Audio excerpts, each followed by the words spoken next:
Good afternoon. We'll begin today's SEC Championship press conference with Georgia head coach Kirby Smart. Coach Smart, welcome back to the SEC Championship game. If you could give some opening remarks, then we'll open it up for questions.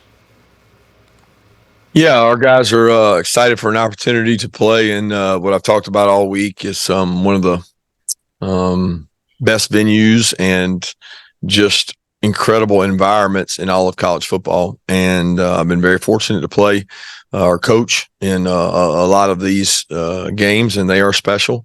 Our guys are excited for the opportunity.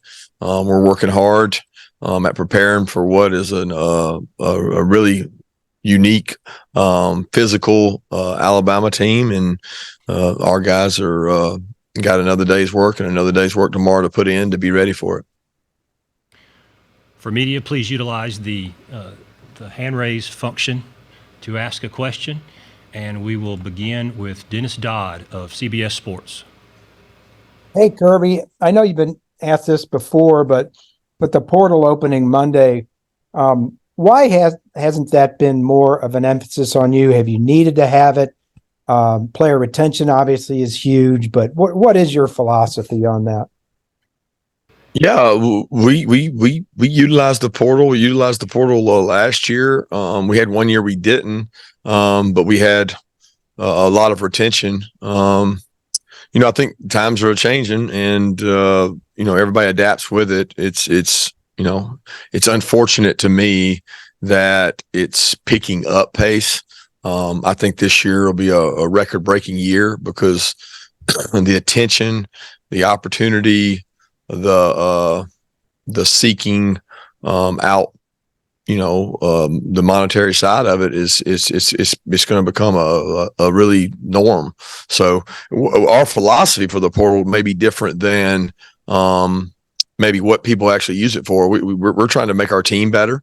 We want to recruit really good high school players, and I think that's important to college football in our game, to recruit really good high school players and develop them.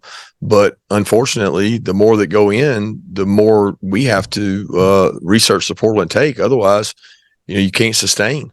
So it's not a matter of a philosophy. I would retain everybody on my team if I could, and I would play with the guys we have. But you have to take others in order to be able to field a team unless you want all freshmen. Next, we'll go to Jordan Hill of the Red and Black. Yeah, Kirby, what does the availability look like this week for Brock, for Ladd, for Rara, and for Tate? Yeah, great question, because I'm trying to figure that out myself. And I don't have a lot more answers now than I had on Monday. They have not been able to do a lot. Each one has worked kind of independently. Tate has done some drill work, some 11-11 stuff. Brock sprinkled in some of that.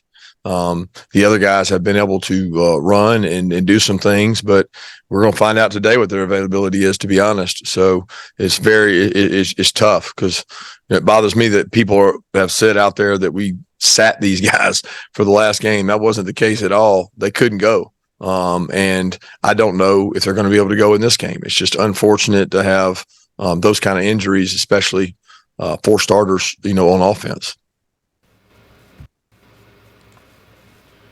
Next will be Chip Towers of the AJC.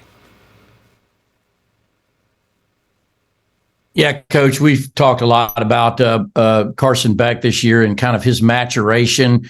I just wonder if there's been any kind of moment where you felt like coming out of it that he had made sort of that breakthrough. Clearly, at this point, he's an exceptional quarterback for you. I'm thinking like that 98-yard drive against Auburn, on the road. So moments like that, did you have that kind of moment with him? Certainly the Auburn experience, Chip, was big for him in terms of confidence. It was his first true road test, like to be in that environment, have a tough environment to play in. And he did a really nice job in that game. But I can't pinpoint, one moment. I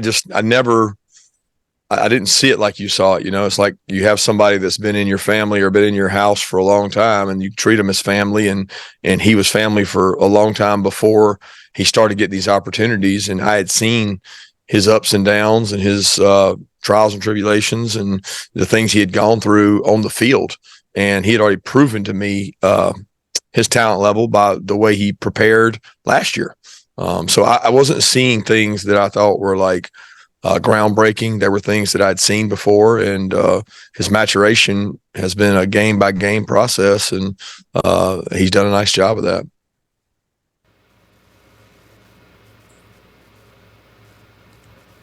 Next, we'll go to Mark Weiser, the Athens Banner-Herald. Hey, Kirby, I know your focus has been on this game, but do you hope to have a hire to replace Fran Brown before the signing date? And do you know if Fran would stay with the team if you guys make the playoffs? Yeah, you answered the question already. We've been really focused on Alabama. I mean, that's all we're really thinking about. I mean, that those decisions that you're talking about, they're not important, right?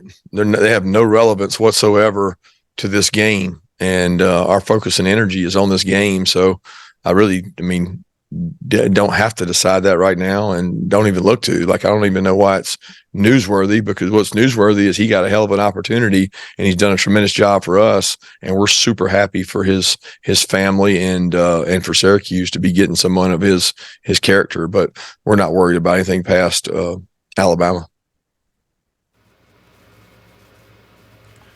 Next will be Seth Emerson of The Athletic. Kirby, how do you think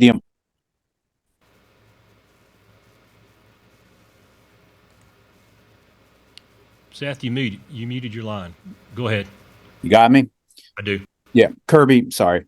How do you think the importance of this game is going to be impacted in the 12-team playoff era? And do you have worries that SEC teams might be hurt by playing in this game? I haven't really thought about it that way in terms of how it would be hurt in the 12-team playoff.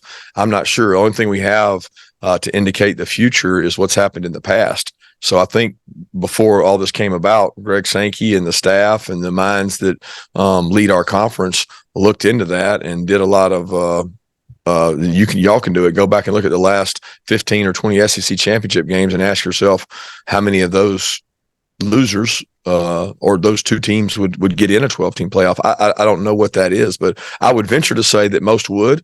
And I would also say with no conference play, no East and West division play, you're going to have a better chance of obviously getting the two top teams. Therefore, the two top teams would traditionally be in the top 12. I think if you looked over history, there has been some teams on the West that didn't go to this game that would have been in that top 12. So I can't say whether it hurts or helps. I certainly think there's been years that might have been 4 teams get in out of 12. So I don't know whether the game loses its importance. It'll never lose its importance in a program that I'm coaching at, because you're trying to win a championship. And that becomes the focal point of a conference that's going to be even more powerful. Winning a championship like that, I don't know. People try to demean the value and say that, it's only important that you win the playoff and you win the national championship. There's a lot of merit to winning a SEC conference championship, especially when you add the teams we're going to add. Next will be Lane Higgins of the Wall Street Journal. Hi, Coach Smart. In your career, you've either been a part of or coached against plenty of Alabama teams. And it seems like, for the first time in several years now, Alabama has not had the stability of starting a future first-round NFL draft pick all season long. And, given that context, how would you evaluate Alabama's offense this year and, the kind of offense that you will be playing against on Saturday compared to the one that maybe people saw in the Texas game? I didn't understand the first. You said first they don't have a first-round offensive what? Just saying that this is the first time in several years now that there hasn't been a quarterback for the entire season that's, gone on to become an NFL first-round draft pick. Nothing against Jalen Milroe, but, if you be given the inconsistency at the starting position in the beginning of the year, that is the piece I was trying to highlight. Yeah, I'm not sure I still fully understand the question. How different is this team from the others? It's very different, if that's what you're asking, mainly. Yeah, just evaluating the offense and the kind of coaching job it's taken to get them to this point. Yeah, I think they've done an incredible job, because what you do is you take your players and you do what your players can do best. And although they don't have the exact same coordinator either. They don't have a lot of the same coaches they had 3 and 4 and 5 years ago, maybe when Mac was there or when Brice was there. So they've taken their players and they've made their offense fit their players. And they do a really good job of that. I mean, I've had a lot of time to watch what they do and what they ask him to do. He's really good at what he does. It features their offensive line, which is the biggest, most physical offensive line in the country in terms of size and just sheer size and strength. And then the quarterback is able to make plays. They know that. They allow him to make plays with his feet, and some of his best plays are on plays that are off schedule. So it's very different than what they've had in the past, but he's also grown and gotten better as the year goes on. I think they've taken some things out and said, hey, that's not what he does best. We tried to make him do that. And they've made it where what he does best, they do, and they do that really well. Just as a reminder, to ask a question, please utilize the hand raise feature. Next, we'll go to Barrett Sallee of CBS Sports.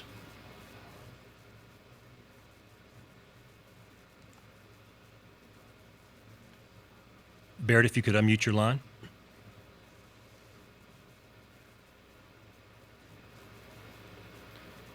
Okay, we'll try Oscar Clierga of Claro Sports.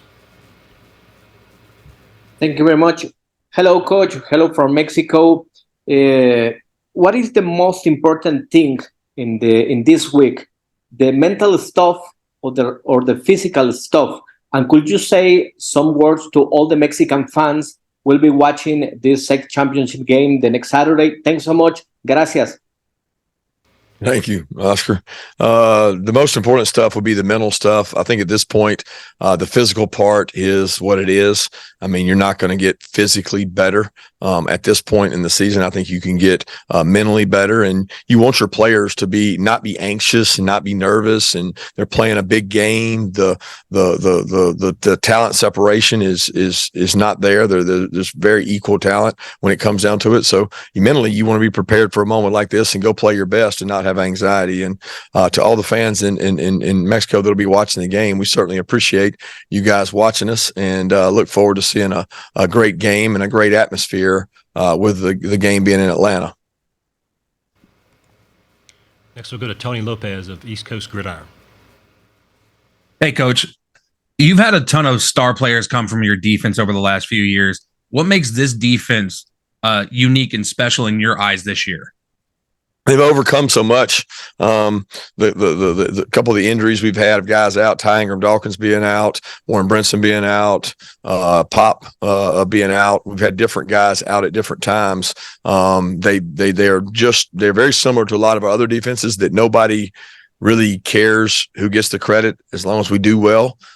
We have not had a dominant player, and I didn't think starting the season that we would have a dominant player, but we have a good group who plays well together, have a great coaching staff on the defense side of the ball who puts together a good plan each week and tries to highlight the strengths of the players we do have.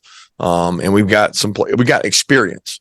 So I think when you have experience on defense, it gives you ability to maybe do more than you did previously. And that part has shown up for us in our secondary and our linebackers while the older guys have been in there. We'll go to Mike Griffith of AJC Dog Nation.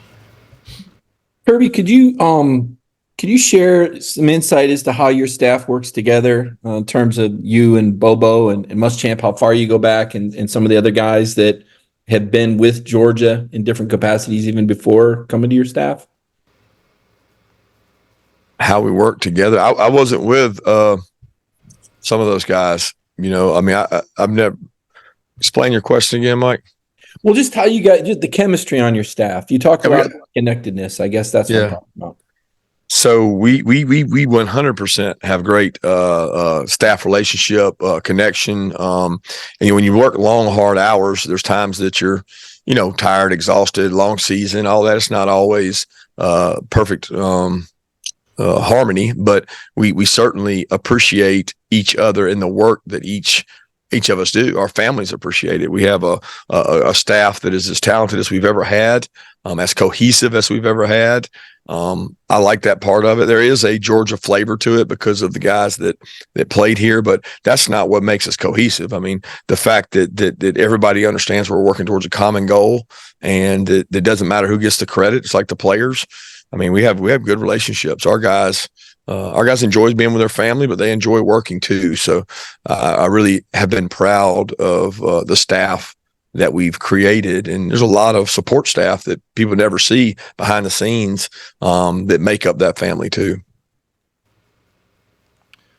Let's go back and try Barrett Sallee of CBS Sports again.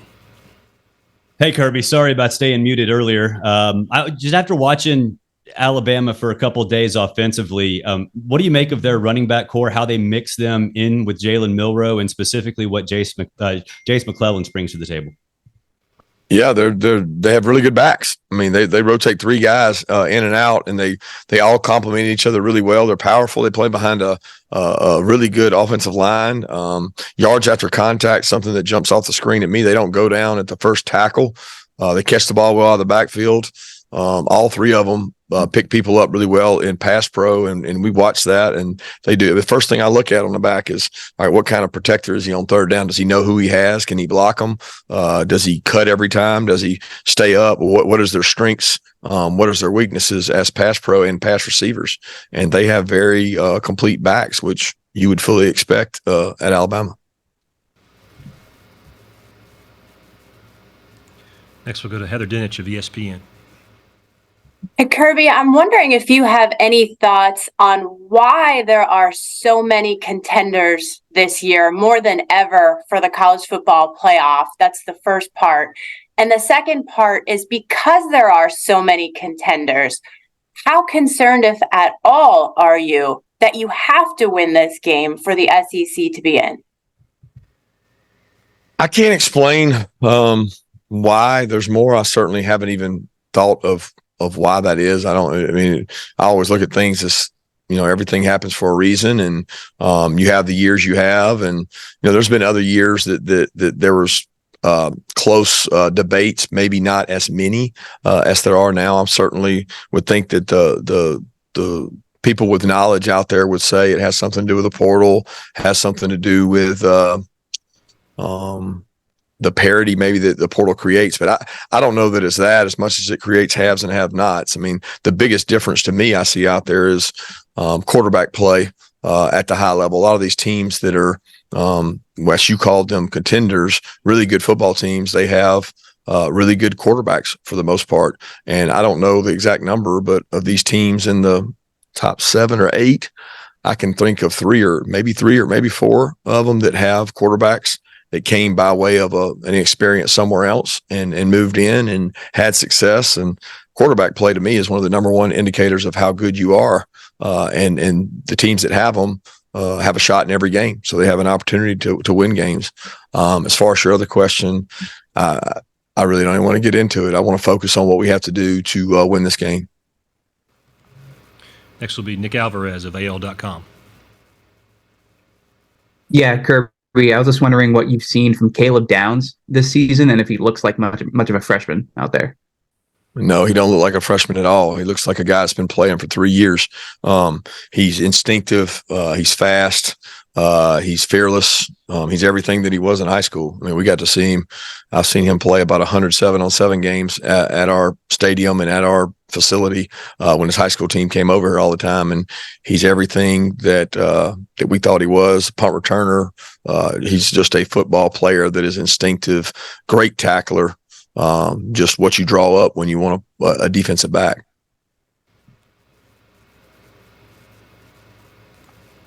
Next is Corey LeBounty of WNSP Radio. Coach, good evening. How are you? Good. I want to talk to you about Carson Beck's development and what he was able to learn waiting under Stetson Bennett and the ability to learn from Stetson for this upcoming season in this SEC championship moment. Yeah. I think he would tell you that he learned a lot from all the quarterbacks that were here. People just keep forgetting that he was here with JT Daniels. So he sat in meetings with JT and Molton when they would go back and forth about what the read is, what we're looking at, how we're doing it. JT was a really bright quarterback, and Carson sat in those meetings, heard him, and then as JT moved on, he got to sit in and listen with Stetson and hear him talk and learn things, and he was really the entire time a sponge, and he was growing through all that. Like, we knew sitting in meetings that he was a very bright quarterback. He was right there with JT and Stetson in terms of competition, and it's clear that he was growing as he was experiencing all those reps and moments, and certainly glad that all those spring practices and fall camps, he just got so many twos reps to help him get to where he is now. We have time for a few more questions. If you have a question, please utilize the hand raise option on your computer. We'll continue with Steve Molton of ESPN 1400. Hey, Coach. Hope you're doing well today. I did want to ask about the secondary for the Crimson Tide. I know you just were asked about Caleb Downs, but Kool-Aid McKinstry in particular, how well has he played this year, you think, Coach? Done a really good job. I think Kool-Aid was very talented. He played a lot in the game that we played 3 years ago, the game there in Indy, and he was young, talented then, really good player. I think, it's typical Alabama to have a guy opposite him who has developed really well in Terrion and has grown and played really well too. A lot of times the guy you forget about at a young age is the one that comes along and is hungry and keeps growing and getting better and aspires to be great, as opposed to a guy that maybe was more ahead when he got there and more capable of playing. So they both have made for a really good tandem, along with the safeties and stars, Malachi and Jalen, the portal kid they picked up. And they got a lot of good players, and they've had to play a lot of them. They've had about 6 guys that have rotated around and played in the secondary this year, and it's really impressive what they've been able to do with those guys.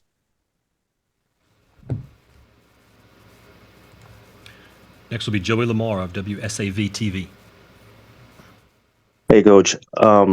You've been a part of this game every year since 2014, some capacity, whether it was at Alabama or Georgia. Have you had time to think about that, and what does it mean to you? Well, I don't know if that's exactly accurate. I don't know that we've been a part of it every year, but we've been in it a lot. That's for sure. I don't look at it. I look at it as only this year, because only this year matters. The past years, great experiences, great teams, but my focus is on this game and this team. We've got time for one more, and we'll go to a follow-up from Mike Griffith. Coach, I know that centers don't always get a whole lot of attention or love, but Cedric Van Pran's been a guy in your program that looks like one of your pillars. Can you share some insight as to what he's meant to the team and just his growth coming in? Yeah, he was a tremendous leader. We knew when he decided to come back, it would impact our team in more ways than snaps and blocks. He would be a major figure in pushing guys to be excellent, to reach their goal. He's one of the most driven, dynamic leaders I've ever been around. He just cares so much and is so selfless. I mean, his practice habits this week alone have been stuff of legend, and we'll be showing videos of how much effort, how far he covers down, how important it is to him. He's one of the guys that doesn't look out for himself. He pushes everybody, and that's hard to find. And he's certainly a super high quality leader. Coach Smart, thank you for your time today, and we look forward to welcoming you back to Atlanta tomorrow.